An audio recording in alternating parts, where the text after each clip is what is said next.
What's going on, my friends? For today's episode, we're taking a look at a really cool watch from St. Martin. Before we do, quick wristwatch check. I'm rocking my Tudor P01. Absolutely love this watch. Very cool. But getting back to the St. Martin, so this is the SN020 or 021. I honestly can't remember. I saw it on Amazon. It was cool, so I ordered it. Of course, I'll have the actual reference number on the title and description. But I was just randomly surfing through the internet on Amazon, as I always do, probably more than I should be. But I saw this one and it just looked really cool. You know, it's a clean, classy design. And obviously it's a homage to probably the Tudor Ranger, maybe some type of Rolex Explorer. I don't know. Either way, it's a three-hand watch, no date complication, very simple, sort of like the quintessential field watch. And that's sort of a style that is really resonating with me these days. So anyways, let's get into the details. For the price, you're looking at around $260. Obviously, if you go on AliExpress or their website, you could probably find some coupon codes. $260 is what I paid out the door on Amazon. And then for the dimensions, I mean, this thing is beautiful. It is the perfect size for a lot of people. I think at 39 millimeters, it's not too big for small wristed folk, and it's not too small for big wristed folk. It's sort of in that Goldilocks zone. Now, it could actually be 38. Off the top of my head, I can't remember, but the accurate measurement will be on the screen. And how it wears on the wrist is beautiful. It's not so small, so it looks kind of dainty and cheap, but it's also not so big where it's gonna get in the way. So like I said before, it really is one of those Goldilocks dimensions that sits just right and is perfect for your day-to-day activities. Looking at the dial, or actually let's take a look at the hardware first. So we do have a sapphire crystal. This is where I think these Chinese Homage brands are really knocking it out of the park, because you don't get this type of crystal on bigger name brands. Like for Seiko, are you kidding me? You gotta plead, beg on your hands and knees to get a Seiko crystal, or I'm sorry, a sapphire crystal. But for these Homage brands, it's sort of just like a standard. And you know, more power to them. I think they're really giving all these bigger name brands a run for their money and really providing some competition and making those big name brands try harder to gain our business. And on top of the sapphire crystal, Homage brands, for whatever reason, have phenomenal lume, and that's the case here. You know, you shine it with a little light and it is like glowing like a torch, or you go outside and you go back inside and you know, it's just in your face with the lume. So outstanding for the sapphire and the lume. As far as the logo goes, this is where I'm disappointed. I ordered this watch because it did not have this logo.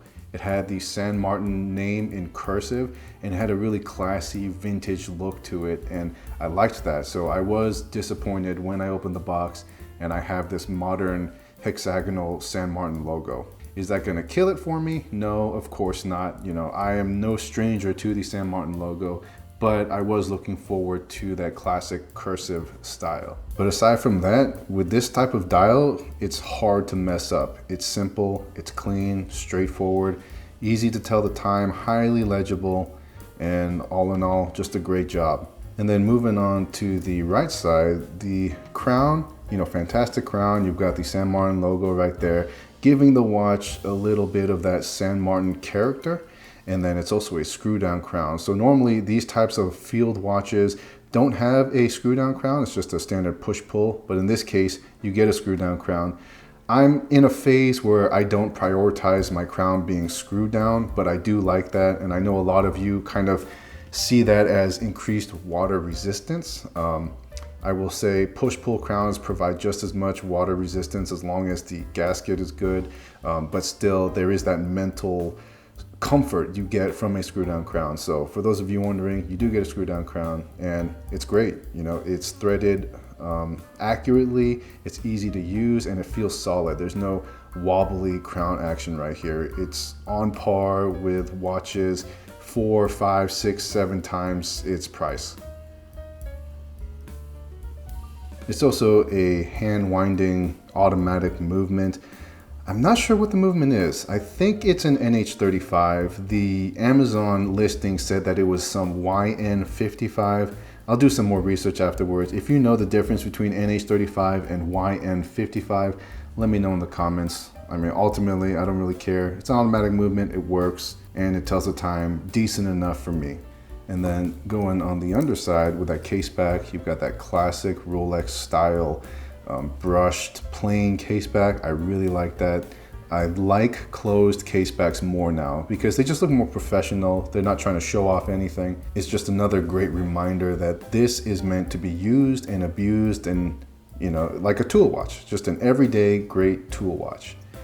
And then for the bracelet, fantastic 3-link oyster style bracelet. One thing that I think St. Martin does exceptionally well is their clasps, dual push button deploying clasp, but you know, machined well, professional, it looks good. At this price range, this thing punches way above its weight. You put this up against Hamiltons, I mean, Seikos, Citizens, you know, all the big name brands, and I would take a St. Martin clasp over all of them. It's just that well done. And then for the finishing here, I think it's great. The edges are a little bit sharp, you know, but not any sharper than other watches. It's just something that I noticed, but it doesn't affect the wearing experience. One thing I think they did really good here are the case sides. You know, it's a little bit rounded, so you don't get the slab-sided feeling from a Tudor. You get more of that elegant, slim feeling from a Rolex. And again, I'm not saying that this is on par with a Rolex or a Tudor. I'm just saying that as a Homage, they do a very good job of giving you that same feeling without having to fork over, you know, several thousands of dollars. The amount of mirror polish around the case is a little bit too much for my comfort level or my preferences, but again, you know, there's nothing wrong with it. That's really just a personal opinion that I have. Other than that, it's such a great looking watch, very handsome, simple and clean. And you know, for those of you who aren't really too serious into watch collecting, you just need something that looks good and simple and tells the time, then this is a great option. This is a stress-free watch that is going to have minimal impact on your bank account, minimal impact on your anxiety of, you know, destroying a several $1,000s watch, and it's just meant to have a good time, and you really can't ask for more from a watch. But that's about it. I wanted to keep this one short and sweet, and that is going to be a trend you'll find from my videos. I think I ramble a lot, just like I'm doing now. I'm trying to shorten the amount of time I spend talking and just give you the points, the main points or the big points, and then just get on with it. So hopefully I accomplished that today, and hopefully that's something I can continue to do with my future episodes. But other than that, thanks so much for watching, and I'll catch you guys on the next one. Bye.